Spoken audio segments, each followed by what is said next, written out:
환율이 1,200원을 훌쩍 넘은 지가 20일이 돼가고 있습니다. 1,200원이란 환율은 한국 경제 역사에서 몇 번 넘지 않은 선이에요. 1997년 외환위기 때 2,000원 잠깐 갔었죠. 그리고 2008년 글로벌 금융위기 때 1,570원 기록했었어요. 두 번 다 매우 심각한 경제 위기 상황이었어요. 그 후에는 1,200원을 위부 충격이 있을 때 잠깐 넘긴 했지만 오래지 않아서 다시 내려왔습니다. 환율 그래프를 보시면 작년 초에 1,060원이었어요. 그러다 중반에 1,120원으로 60원이 껑충 뜹니다. 그리고 환율이 내려오지 않아요.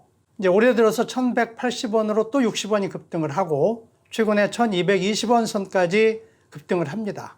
2008년 초 이후에 3단계 상승을 하는데 한번 환율이 올라가면 내려오지 않고 있어요. 이런 추세적 상승 이유가 뭔지 이걸 밝히는 것이 오늘 주제입니다. 그런데 결론을 들으시고 나면 의외라고 생각하시는 분이 상당히 있을 것 같습니다. 서울 집값 폭등, 이것과 관련이 있어요. 특히 강남 아파트값 폭등이 환율 급등을 숨겨진 이유다, 이런 사실이 드러납니다. 환율이 중요한 경제지표 중에 하나죠. 경제 상황을 반영해서 환율이 결정된다, 이건 다 알고 있는 사실일 겁니다. 환율 결정하는 핵심 지표가 경상수지예요. 그 경상수지는 무역수지와 무역외수지의 합계죠. 무역수지를 보면 수출하고 수입의 차이인데 수출이 증가해서 무역수지 흑자가 나려면 제조업의 대위 경쟁력이 있어야 돼요. 그래서 무역수지란 그 국가의 제조업 경쟁력을 나타낸 지표인 거죠. 무역외수지는 관광 등 서비스 부문의 대위 경쟁력을 나타내는 지표죠. 그래서 경상수지 흑자라는 이야기는 그 국가의 제조업 그리고 서비스 산업의 대위 경쟁력이 있다, 이걸 말해주는 지표라고 할 수가 있습니다. 자, 경상수지 그래프입니다. 2005년, 2006년, 2007년에 연 100억 달러 흑자를 냅니다. 당시에 전 세계가 버블 호황을 구가했어요. 그래서 100억 달러라는 흑자를 낼 수 있었어요. 그런데 2012년, 13년 경상수지 흑자가 어마어마하게 증가를 해요. 2015년, 16년에는 1,000억 달러가 됩니다. 실로 경이로운 기록이에요. 한국 국가 경쟁력이 어느 국가보다 뛰어나다, 이걸 말해주는 증거입니다. 2017년, 18년은 소폭 감소해요. 760억 달러 흑자지만 2005년, 6년, 7년에 비하면 여전히 7배 많은 경상수지 흑자입니다. 올해 들어서 미중 한일 무역전쟁이 발발하면서 경상수지 적자 날 거다, 심지어는 국가부도 날 거다, 이런 이야기도 나오고 있는데 올해 상반기 경상수지 보면 4월 한 달만 적자였어요. 6개월간 218억 달러 흑자입니다. 2018년 상반기 290억 달러보다는 소폭 감소했지만 2005년, 6년, 7년에 비하면 엄청난 증가입니다. 흑자가 감소한 이유도 반도체가 초호황이었다가 그냥 호황으로 변한 거죠. 유튜브에서 경제 위기 온다고 주장하는 사람들은 환율에 대해서 이렇게 이야기합니다. 앞으로 경상수지 적자가 큰 폭으로 날 거다. 환율이 이것을 선반영해서 급등하고 있다. 환율이 선반영한다. 이게 이제 시장 원리의 무지에서 하는 이야기예요. 이런 주장이 맞는지를 확인해 보겠습니다. 경제 상황이 악화된다. 그러면 제일 먼저 움직이는 세력이 있어요. 누굽니까? 외국인 투자자들이죠. 경제 위기 발발할 거다 이러면 그 직전에 외국 자금이 썰물처럼 빠져나가잖아요. 97년 외환위기 때 그랬고 2008년 글로벌 금융위기 직전에도 어마어마한 자금이 빠져나갔어요. 위기가 아니더라도 경제 상황이 악화될 기미만 보여도 외국인 돈이 빠져나갑니다. 올해 들어서 경제 나빠진다, 대위 여건 악화돼서 경제 위기까지 온다, 이런 주장이 기승을 부렸죠. 외국인 자금 동향이 어떻는지를 한번 보도록 하겠습니다. 금융감독원이 발표한 2019년 7월 외국인 증권 투자 동향입니다.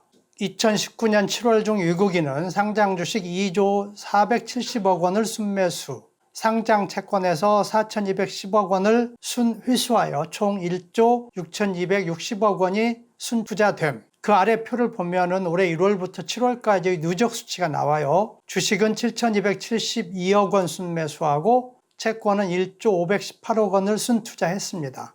대위 여건이 악화돼서 앞으로 경상수지가 적자로 전환하고 경제위기 올 것이다, 이런 유튜브 일부 주장에 대해서 외국인 증권 투자자들은 전혀 동의 안 하는 거죠. 돈의 흐름이 말해주고 있는 겁니다. 이런 질문이 나올 수 있겠네요. 그런데 왜 환율이 급등을 했느냐? 다른 심각한 문제가 있는 거 아니냐? 경상수지와 외국인 투자 동향으로 확인을 해보니까 우리 경제 펀더멘털은 우수하다. 최소한 문제는 없다. 이걸 확인했어요. 그런데 환율이 급등했단 말이에요. 이런 경우에 대부분 문제가 정부 정책 실패인 경우가 많습니다. 확인을 해보겠습니다. 2019 나라 살림 예산 개요 54쪽을 보겠습니다. 표 4- 국가 채무가 있고요. 아래쪽에 외환시장 안정용으로 2017년에 222.3조 원이 2018년에는 235.5조 원이 됐어요. 2018년에 13.2조 원이 증가했는데 이게 바로 국채 발행한 거예요. 그 용도는 외환시장에서 달러 매입 용도예요. 2019년에는 247.3조 원이 되니까 올해에도 국채를 11.8조 원 발행하겠다는 예산 계획이 잡힌 거예요. 그러니까 올해 11.8조 원, 약 100억 달러 정도의 달러를 외환시장에서 매입할 계획이 있는 거예요. 지금 열심히 사고 있을 거예요. 환율이 하락하면은 달러 매입해서 환율 하락을 막고 지금처럼 환율이 상승하면 가만히 있는 거죠. 그 재원은 국채 발행한 돈입니다. 이것이 환율이 급등한 숨겨진 이유 첫 번째입니다. 정부의 외환시장 개입만 가지고 환율 급등을 설명하기에는 부족함이 있죠. 어느 극우 논자가 유튜브 방송에서 2달여 전에 이런 방송하는 걸 봤습니다. 부자들이 한국 떠난다. 강남 아파트 팔고 한국을 떠난다는 거예요. 그 근거로 2018년에 이민자가 급증했다라는 데이터를 제시를 합니다. 한국 떠나려면 달러 매입해야죠. 그 돈은 강남 아파트 판 돈이에요. 상당한 규모가 될 겁니다. 또 어느 방송에서 56억 원어치 달러 예금을 인출했다 이런 방송도 있어서 한번 봤어요. 그랬더니 강남에 있는 어느 은행 지점에 어떤 할아버지가 위아 예금을 맡겨놨는데 그 금액이 56억 원어치예요. 그걸 인출해서 개인 금고에 보관한다 이런 이야기예요. 이런 이야기들이 상당히 많습니다. 이제 문제는 그 정확한 데이터를 구할 수가 없어요. 이제 그 중에 공식적으로 발표되는 데이터 하나를 보겠습니다. 2019년 7월 중 거주자 위아 예금 동향입니다. 2019년 7월 말 현재 외국 한 은행의 거주자 위아 예금은 696.7억 달러. 이쪽에 아래쪽 표를 보면 개인이 소유한 거주자 위아 예금이 145.5억 달러예요. 2016년에 102.3억 달러였으니까 2년 7개월 만에 43억 달러가 증가를 한 겁니다. 상당히 큰 규모죠. 이만큼 내국인이 달러를 매입을 한 거예요. 이제 문제는 이 수치에는 앞에서 이야기한 할아버지가 인출한 예금은 포함이 안 돼 있는 거예요. 이런 금액이 상당히 많을 겁니다.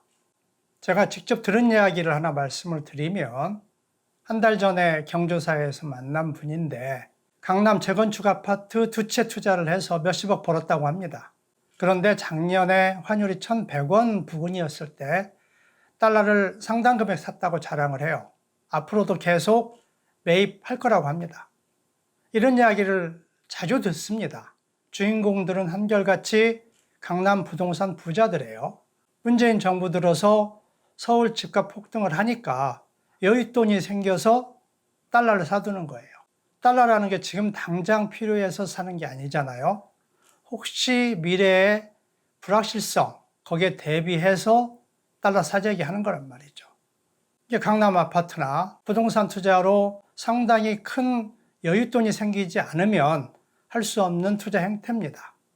서울 집값이 폭등을 하니까 거기서 큰 돈을 번 사람들이 달러 사재기를 하고 그래서 환율이 폭등을 한 거예요. 이것이 환율 급등의 숨겨진 두 번째 이유고 가장 큰 이유입니다. 부동산 투기에서 큰 돈 벌고 그걸로 달러를 사서 해외로 빠져나가는 것. 국가 경제가 골병드는 상황입니다. 이 골병드는 것 누가 책임을 지겠습니까? 서울 집값이 4년 전 수준으로 하락을 하면 이런 국가 골병드는 투자 행태가 멈출 것이라고 생각이 듭니다. 저희 방송의 내용에 공감을 하시면 구독을 꼭 눌러주시길 부탁드립니다.